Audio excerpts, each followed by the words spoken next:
গণতন্ত্রের অতন্ত্র প্রহরী, স্বাধীনতার সার্বভৌমত্বের প্রতীক দেশনেত্রী বেগম খালেদা জিয়া দীর্ঘকাল ফ্যাসিবাদের নির্যাতিত হয়ে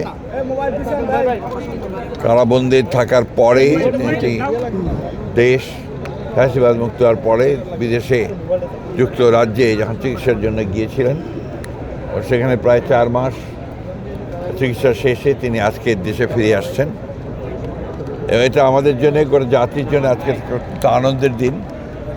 এবং আমরা আজকে গণতন্ত্রের উত্তরণের যে সময়টুকু, এই সময়ে তার উপস্থিতি আমাদের দেশের জন্য, জনগণের জন্য একটা অত্যন্ত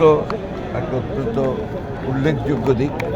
আমরা মনে করি যে বেগম খালেদা জিয়ার এই উপস্থিতি, তার দেশে ফিরে আসা, এটা আমাদের গণতন্ত্রের উত্তরণের পথকে আরও সহজ করবে, দেশকে একটা সঠিক বৈষম্যহীন একটা পরিস্থিতির দিকে নিয়ে যেতে সহযোগিতা করবে।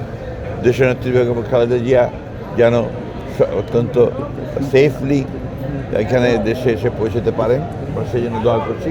এবং দেশবাসীর কাছে এই দোয়া চাইছি যে দেশবাসী তার সুস্বাস্থ্যের জন্য দোয়া করেন এবং দেশবাসী যেন গণতন্ত্রে ফিরে যেতে পারে, তার জন্য একটা পথ সহজেই আমরা অর্জন করতে পারি, সেই আহ্বান আমরা জানাচ্ছি।